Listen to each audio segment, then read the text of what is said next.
आपका स्वागत है इस अबंडेंट लाइफ मसीही टेलीविजन प्रोग्राम में। मुझे भरोसा है कि जो संदेश मैं आपको दे रहा हूं इस प्रोग्राम में ये तो आपके लिए आशीष हैं। मैं आपकी ओर से सुनना चाहता हूं। कृपया मेरे ईमेल एड्रेस को नोट कीजिए जो कि स्क्रीन पर दिया है। साथ ही मेरा सेल नंबर नोट कीजिए 9848018941 और ये तो हैदराबाद भारत से है। शायद आपको भारत का कोड इसमें जोड़ना होगा कि मुझे फ़ोन कर सके। कृपया मुझे अपना फीडबैक दीजिए और साथ ही आपके प्रार्थना निवेदन भी। मैं बड़ी खुशी से फ़ोन पर आपके लिए प्रार्थना भी करूंगा। हम मनन कर रहे हैं उन 7 वाणियों पर जो यीशु ने क्रूस पर से कही थी।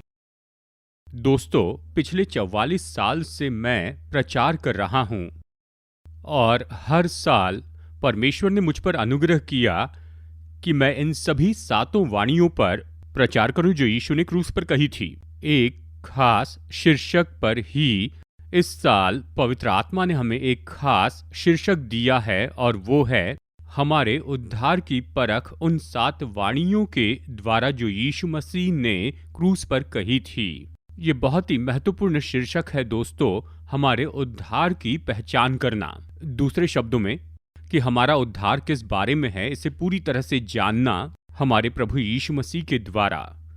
यीशु ने हमारे लिए बड़ा दाम चुकाया कि हमें ये अद्भुत उद्धार दे। एक जीवन पर्याप्त नहीं है कि उद्धार के ज्ञान की पहचान कर ले और इसलिए परमेश्वर का वचन कहता है कि हम सब के पास उद्धार का ज्ञान होना चाहिए। मैं विनती करता हूं कि आप इन संदेशों को सुनते जाएं। मैं आपको 7 परख बता रहा हूं उन 7 वाणियों के द्वारा जो यीशु ने क्रूस पर से कही थी।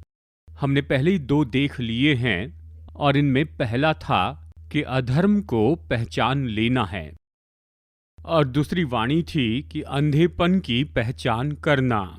तो आइए अब तीसरी वाणी को देखते हैं जो यीशु ने क्रूस पर से कही थी और ये दी गई है यूहन्ना अध्याय 19 वचन 26 में।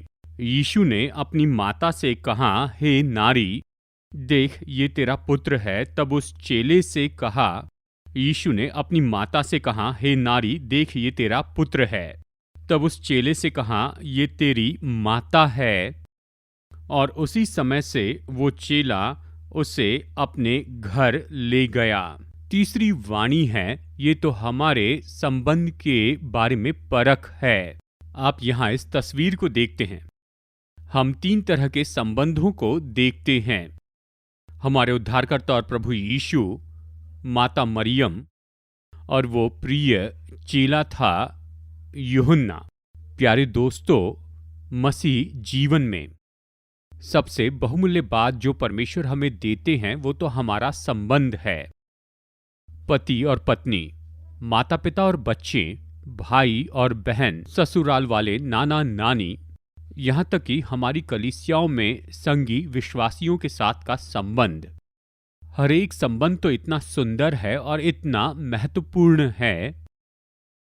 इस तीसरी वाणी के द्वारा यीशु हमसे इस तरह से कहते हैं, अपने संबंधों को बल दो।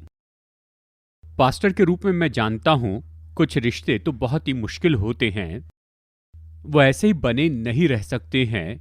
कुछ केसेस में अलग हो जाते हैं और ये भी ठीक है, पर मैं उन संबंधों के बारे में कह रहा हूं जो कि अभी भी हमारे परिवार में हैं। पवित्र आत्मा हमें बताते हैं कि उन्हें बल दीजिए। क्यों? इस सुंदर सच्चाई को आप सुनिए प्यारे दोस्तों। संबंधों के द्वारा ही जीवन एक व्यक्ति से दूसरे व्यक्ति में और इस व्यक्ति से उस व्यक्ति में बहता है और संबंध तो इसी के बारे में हैं।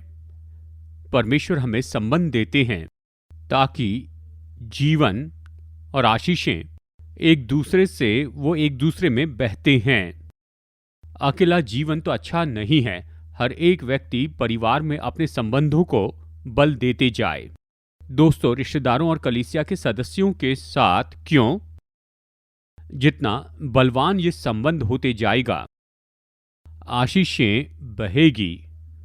एक व्यक्ति से अगले व्यक्ति में जो जीवन को बहुत ही सुंदर बनाएगी। मैं आपको सरल उदाहरण देता हूं। अगर आप परेशानी में हैं, अगर आप पीड़ा में हैं, आपको तसल्ली चाहिए, आपको प्रोत्साहन चाहिए, संसार की चीजें यह हमें नहीं दे सकती हैं। वो तो मरे हैं। चाहे पैसा हो, आपका फर्नीचर, आपकी कार, आपका सुंदर घर, जो भी हो, वो हमें छू नहीं सकते हैं। केवल एक ही चीज है जो कि हमें तसल्ली देती है, शांति और प्रोत्साहन जो देता है वो तो एक व्यक्ति है। और इसलिए परमेश्वर ने हमें संबंध दिए हैं। मैंने अध्ययन किया, ये 3 तरह का संबंध जो कि यीशु के बीच और माता मरियम और प्रेरित यूहन्ना के बीच है। और मैंने 3 बहुत ही महत्वपूर्ण बातों को देखा है इस संबंध के बारे में। हमारे सारे संबंधों में हमें इन 3 बातों के बारे में सचेत रहना है। केवल तभी हमारा संबंध बलवान हो जाएगा। उन संबंधों के द्वारा ही हम एक दूसरे के साथ, एक दूसरे के लिए बहुतायत की आशीष पाएंगे। नंबर 1, ये जो संबंध है जो कि यीशु, माता मरियम और यूहन्ना के बीच में है, ये तो प्रेम का संबंध था। हम यहाँ पर बहुत ही सामर्थी चित्र देखते हैं। इन तीनों के बीच में हम बहुत ही सामर्थी प्रेम के संबंध को देखते हैं। प्यारे दोस्तों, सबसे महत्वपूर्ण बात है हमारे सारे संबंधों में वो ये है कि एक दूसरे से प्रेम रखें। यह ऐसा प्रेम नहीं जो हम संसार में देखते हैं, लेकिन ये तो यीशु का प्रेम है, ये अगापे प्रेम है। हमारा संबंध तो अगापे प्रेम पर बना होना चाहिए। अगर हम देखें कुलुस्सियों अध्याय 3 वचन 14 में, इन सब के ऊपर प्रेम को जो सिद्धता का कटिबंध है बांध लो। बहुत ही सरल है। अगापे प्रेम तो हमारे संबंधों में सिद्धता देता ही है, और उसके द्वारा अगापे प्रेम से हम पाएंगे एक दूसरे के लिए सिद्धता को, जितना हो सके उतना। देखिए, मैं ये नहीं कह रहा 100% सिद्ध है, क्योंकि हम सब सिद्ध नहीं हैं, हमारा प्रेम सिद्ध नहीं है। लेकिन हमें क्या करना है प्यारे दोस्तों, कि हर एक संबंधों के लिए प्रार्थना करें, पवित्र आत्मा से प्रार्थना करें कि उन संबंधों को बल देते चले जाए यीशु के अगापे प्रेम के द्वारा ही। कि प्रतिदिन प्रार्थना करें और इस यीशु के अगापे प्रेम में हम बढ़ते चले जाएं। देखिए, हम प्रेम को पहन नहीं रहे हैं, हमारा हृदय तो प्रेम के लिए बदल जाता है। ये अगापे प्रेम है, और पवित्र आत्मा हमारे लिए यही तो करता है। जब हम पश्चाताप में उसके पास में आते हैं और प्रतिदिन प्रार्थना करते हैं कि हम और परिवार के सारे सदस्य जो हैं, कि हम यीशु मसीह के अगापे प्रेम में बदलते चले जाएं, और पवित्र आत्मा हमारे लिए से करेगा। यही तो सुंदरता है। एक बार जब हमारा हृदय अगापे प्रेम में बदल जाता है तो हमेशा का बदलाव आता है, और उसके द्वारा केवल प्रेम ही बह सकता है। यीशु का अगापे प्रेम क्या है? मैं आपसे विनती करता हूं कि आप पढ़िए 1 कुरिन्थियों अध्याय 13। यहां पर 15 स्वभाव गुण दिए हैं यीशु के अगापे प्रेम के बारे में। मैं इसे सारांश में बताता हूं। जब आप इन सारे 15 स्वभाव गुणों को देखेंगे यीशु के अगापे प्रेम के बारे में, ये केवल 2 बातें करते हैं। सबसे पहली बात यह है कि अगापे प्रेम किसी को चोट नहीं पहुंचाता। यीशु ने कभी किसी को चोट नहीं पहुंचाई। अगापे प्रेम लोगों को चोट नहीं पहुंचाता, यानी शब्दों के द्वारा, कामों से, या फिर युक्तियों से, या पाप से, जो भी हो। हमारे परिवार में हम एक दूसरे को चोट पहुंचाते हैं क्योंकि हम में अभी भी पुराना स्वभाव है। शब्दों द्वारा, बहस द्वारा, बदला या काम जो कि हमें नहीं करने चाहिए, जो लोगों को चोट पहुंचाते हैं, शारीरिक, भावनात्मक, इस सुंदर प्रेम के संबंध में जब हम बढ़ते हैं, उस अगापे प्रेम में बढ़ते चले जाते हैं, क्या होता है? हम एक दूसरे को चोट पहुंचाना बंद करते हैं। यही तो मसीह परिवार को बहुत ही सुंदर बनाता है। यही तो मसीही विवाह को बहुत ही सुंदर बनाता है। और यही तो परिवार के सारे संबंधों को बहुत ही सुंदर बनाता है और कलीसिया के बीच के संबंधों को भी बहुत ही सुंदर बनाता है। परेशानी तो यही है, अगर हम लोगों को चोट पहुंचाते हैं तो मतलब है कि हम अब तक प्रेम में सिद्ध नहीं हुए हैं। जितना ज्यादा हम बढ़ेंगे उतने सिद्ध होते जाएंगे। जितनी ज्यादा सिद्धता हम पाएंगे प्यारे दोस्तों, तो हम लोगों को चोट पहुंचाना बंद कर देंगे। और यही तो हमें सुंदर जीवन देता है। हमारे आसपास के सभी लोगों को, केवल इतना ही नहीं, जब हम लोगों को चोट पहुंचाना बंद करते हैं तो वो हमें चोट पहुंचाना बंद करते हैं। ज्यादातर लोग, शायद उनमें से कुछ बहुत ही क्रूर लोग होंगे, ऐसे लोग जिन्होंने अपना दिल कठोर किया वो बदले नहीं हैं, शायद एक दो ऐसे हो, लेकिन मनुष्य का जीवन तो अपने आप में ऐसा है, एक दूसरे में ये उलझा है। जब हम लोगों को चोट पहुंचाते हैं तो आगे जाकर वो भी हमें चोट पहुंचाना बंद करते हैं। अब प्रेम एक और काम करता है, ये लोगों को आशीष देता है। सुंदर है, प्रेम हमेशा लोगों की जरूरतें पूरी करता है।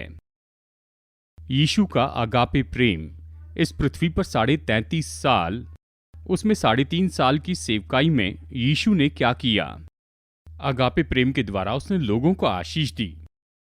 यीशु ने उस समय चंगाई दी, ये उसका प्रेम था। उस समय उसने लोगों को दुष्टात्माओं के कामों से छुटकारा दिया था, ये उसका प्रेम है। यहाँ तक कि यीशु ने क्रूस पर हमारे लिए अपनी जान दे दी, ये तो उसका अगापे प्रेम है। उसने हमारे उद्धार के लिए नरक का पूरी तरह से अनुभव किया कि लोगों को आशीष दे। यहां तक कि उसके पुनरुत्थान में जब वो जी उठे, परमेश्वर का वचन कहता है वो उठाए गए, उसने लोगों को वरदान दिए, उसने लोगों को आशीष दी। अगापे प्रेम हमेशा लोगों को आशीष देता है। साथ ही यह ऐसे विचारों के साथ आता है कि कैसे लोगों से प्रेम रख सकते हैं। देखिए, मसीह परिवार में हम तो एक दूसरे से प्रेम रखते हैं और हम एक दूसरों की जरूरत पूरी करते हैं, लेकिन कुछ समय के बाद में ये रुक जाता है। और देखिए, हम जो भी करते हैं उसके बारे में सोचते हैं, ओह मेरा अच्छा व्यवहार है मेरे पति या पत्नी के साथ या बच्चों के साथ, मैं अच्छे से हूं। नहीं, सोचिए आप और ज्यादा क्या कर सकते हैं। सोचिए कि आप किस अलग अलग तरीके से अपने जीवन साथी से प्रेम कर सकते हैं, या फिर परिवार के सदस्य और लोगों को आशीष दे सकते हैं, रिश्तेदार, मित्र और कलीसिया के सदस्यों को। ये तो बस यही है। एक सुंदर परिवार यह ऐसा परिवार है जिसमें जरूरतें पूरी होती हैं। शारीरिक जरूरतें, भावनात्मक जरूरतें और आत्मिक जरूरतें। जरूरतों को प्रभु कैसे पूरी करते हैं? लोगों के द्वारा, संबंधों के द्वारा, अगापे प्रेम से। और फिर से यही बात है, हर एक प्रार्थना में जब हम घुटने टेकते हैं तो हमें पवित्र आत्मा से पूछना है, क्योंकि परमेश्वर का वचन कहता है कि ये तो पवित्र आत्मा द्वारा है। परमेश्वर अपने प्रेम को हमारे दिल में उंडेलते हैं। हमारे हृदय के बदलाव के लिए प्रार्थना कीजिए। प्रार्थना कीजिए कि हमारा हृदय इस तरह से बदल जाए कि ये हृदय तो लोगों के लिए केवल आशीष खोलते चले जाएं, लोगों के लिए भलाई करें। और फिर क्या होता है, जब परिवार के सदस्यों की जरूरतें पूरी होती हैं इन आशीषों द्वारा, तो वो परिवार तो इस पृथ्वी के ऊपर परमेश्वर के राज्य से कम कुछ भी नहीं है। हम यहाँ पर कितना अद्भुत चित्र देखते हैं कि यीशु अपनी माता से कहते हैं, माँ तुम्हारा पुत्र इससे प्रेम रखो, पुत्र मेरी माता मरियम इससे प्रेम रखो। ये तो अद्भुत प्रेम का संबंध है। और मैं यहां पर दूसरा दृष्टिकोण देखता हूं। यहां इस बहुत ही अद्भुत 3 तरफा ये जो संबंध है यीशु के बीच, मरियम और यूहन्ना के बीच, ये तो बहुत ही गहरा ऐसा संबंध था। जब हम वचन को देखते हैं, ये कहता है यूहन्ना और मरियम तो यीशु के बहुत ही करीबी थे जब यीशु क्रूस पर मर रहे थे। बहुत ही दुख की बात है, सारे चेले वहां से भाग गए। यहां तक कि वो लोग जो कि यीशु द्वारा आशीष पाए थे वो वहां पर नहीं थे। केवल 2 लोग थे, माता मरियम और प्यारा चेला यूहन्ना वहां पर थे, और वो तो यीशु के करीब खड़े थे। ओह, इस तस्वीर को देखिए, यीशु दुख उठा रहे हैं और फिर यूहन्ना यीशु की ओर देख रहा है और कहता है, मेरे प्रभु, मेरे उद्धारक, मैं आपके साथ हूं। बहुत साल पहले एक स्वर्गदूत ने मरियम के लिए भविष्यवाणी की कि तुम्हारा पुत्र क्रूस पर मरेगा और एक तलवार तुम्हारे दिल को छेदेगी। यही वो पल था। उसका दिल तो पूरी तरह टूट गया, क्योंकि वो देख नहीं पा रही थी कि उसका बेटा यीशु क्रूस पर मर रहा है। वो क्या कर सकती थी? कुछ नहीं जानती थी। यीशु मसीह खास करके मनुष्य के पापों के लिए प्रायश्चित करने के लिए आए थे और कोई मार्ग नहीं था। पुत्र को उसमें से जाना था। तो फिर मां ने क्या किया? वो यीशु के बहुत ही करीब थी और उसने कहा, पुत्र, तेरी मां के रूप में मैं तेरे साथ हूं, आगे बढ़। मैं दिल से प्रार्थना कर रही हूं, आगे बढ़, इसे कर। कितना गहरा ऐसा संबंध है। यूहन्ना और यीशु की माता मां बेटे हो गए। चलिए एक और दृष्टिकोण को देखते हैं, माता मरियम और यूहन्ना के बीच का संबंध। परमेश्वर का वचन कहता है कि उस पल यूहन्ना माता मरियम को अपने घर अपनी माता के रूप में लेकर गया। वाह! अब तक ऐसा नहीं हुआ था। अब यूहन्ना माता मरियम को अपनी माता के रूप में स्वीकार करता है, उन्हें घर ले जाता है और वो निरंतर मां बेटे के उस संबंध को वहां पर बनाए रखता है। दोस्तों, यह हमें महान बात बताता है। हमारे सारे संबंधों में हमें एक दूसरे के बहुत ही करीब में रहना है। पति और पत्नी, माता पिता और बच्चे, भाई और बहन, ससुराल वाले, नाना नानी, कलीसिया के सदस्य, एक दूसरे के करीबी होने का मतलब क्या होता है? इसका यही अर्थ है कि एक दूसरे के साथ समय बिताएं। परमेश्वर हमें संबंध देते हैं ताकि हम एक दूसरे के साथ समय बिता सके। माता पिता, पति और पत्नी, भाई और बहन, ससुराल वाले, कि हम एक दूसरे के साथ में समय बिता सकें। इन दिनों में ये बहुत ही महत्वपूर्ण है प्यारे दोस्तों, क्योंकि हम सब तो बहुत ही व्यस्त हो गए हैं। हमारे अपने काम हैं, हमारी अपनी पढ़ाई है और हमारा अपना मनोरंजन है, हमारे अपने मित्र हैं। क्या हो रहा है? हम समय बिताते हैं सारी बातों में, लेकिन हमारे परिवार के सदस्यों के साथ नहीं। देखिए, कई केस में मसीह परिवार सराय जैसे हो गए हैं। सदस्य आते हैं, वो खाते हैं, वो अपना काम करते हैं, अगली सुबह उठते हैं, गायब होते हैं। परिवार हैं। एक दूसरे के साथ में समय बिताना। पति और पत्नी, कृपया एक दूसरे के साथ में समय बिताइए। कहीं बाहर जाइए, एक दूसरे से बोलिए, एक दूसरे को प्रोत्साहित कीजिए, एक दूसरे की मदद कीजिए, एक दूसरे के लिए अपना प्रेम प्रकट कीजिए। यही नजदीकी है, यही तो प्रेम है ना?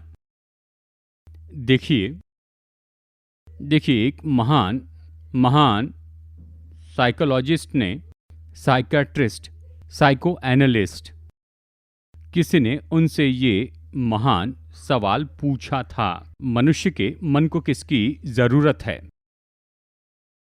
जानते हैं उन्होंने क्या कहा?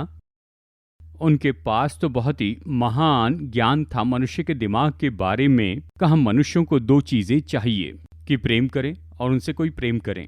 हर कोई प्रेम के लिए ही पुकार रहा है। जिंदगी बहुत ही सूखी होती जा रही है। बिना जिज्ञासा से हर समय काम करते रहते हैं, कोई प्रेम नहीं, कोई भी नजदीकी नहीं रही है। ये प्रेम ही है जो लोगों को प्रोत्साहित करता है कि दूसरों के साथ समय बिता सके। बात तो बहुत ही सरल है। अगर किसी से प्रेम नहीं करते तो उस व्यक्ति के साथ समय नहीं बिताते हैं। हम उसके साथ समय बिताते हैं जिससे हम प्रेम करते हैं, जिनसे हम प्रेम करते हैं। और अक्सर ये तो परिवार के बाहर के होते हैं, लेकिन देखिए परिवार के भीतर में क्या हो रहा है।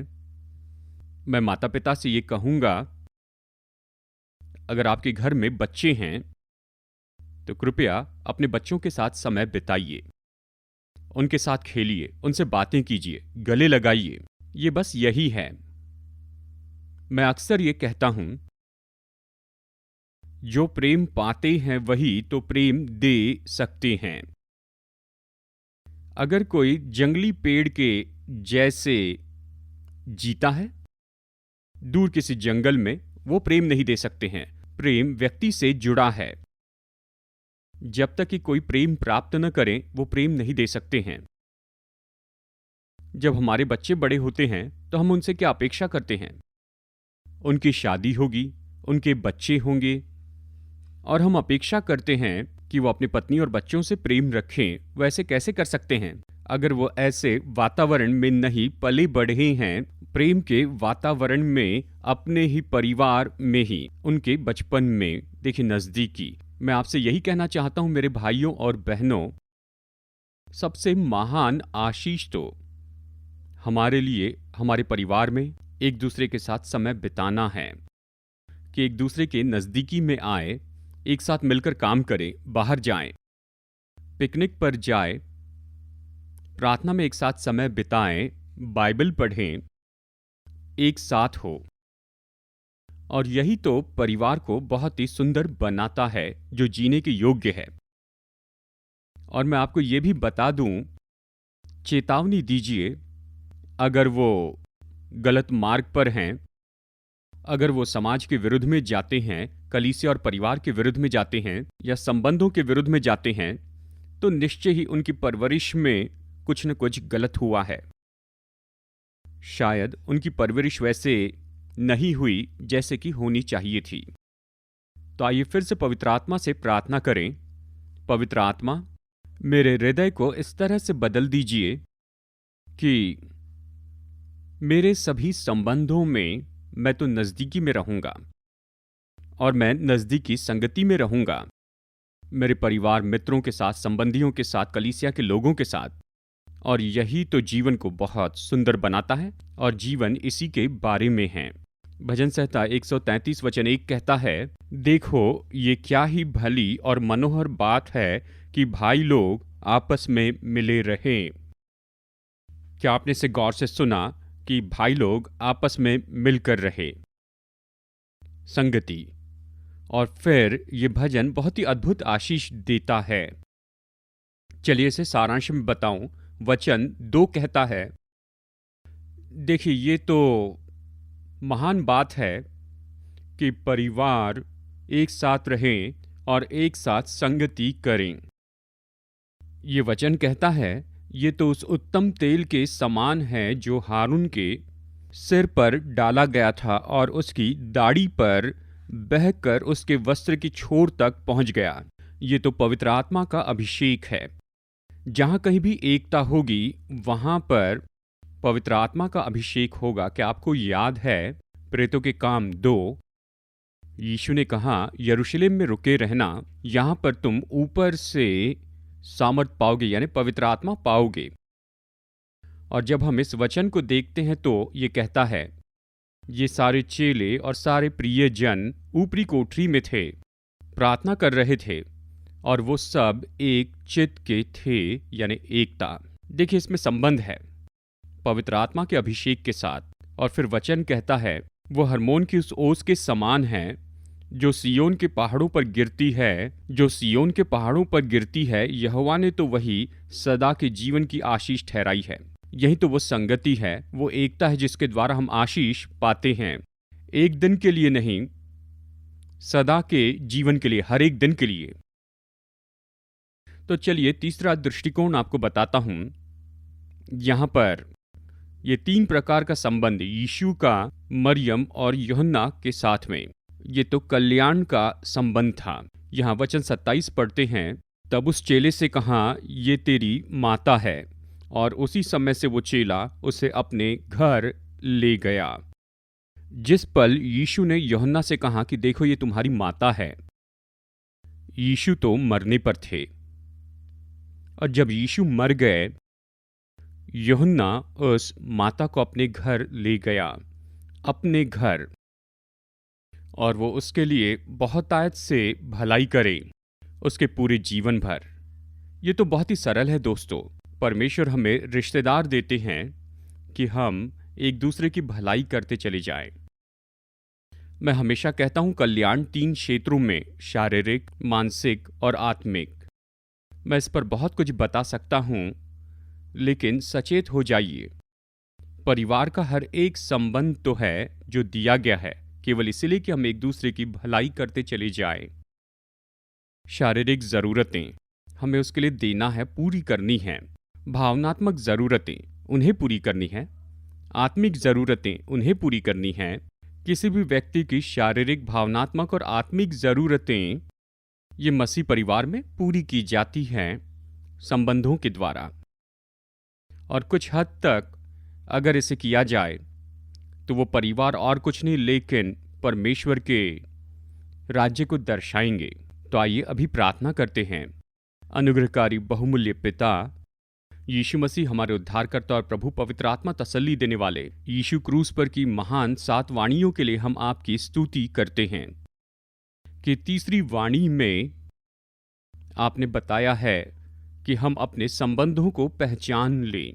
हमेशा हमारी मदद कीजिए कि हम अपने संबंधों को बल दें, कि हम आपके अगापे प्रेम के संबंध को रखें, वो नजदीकी संगति रखें और कल्याण खोजने वाला संबंध रखें। और इसके द्वारा प्रभु परिवार के सारे जो सदस्य हैं बहुतायत का जीवन जिए, एक दूसरे को आशीष दे और आपको महिमा दे।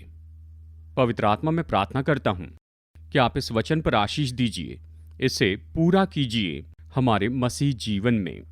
यीशु के नाम में प्रार्थना करते हैं, आमीन। दोस्तों, मैं भरोसा करता हूं कि जो संदेश मैंने आपको दिया है यह आपके लिए बड़ा आशीष का रहा है।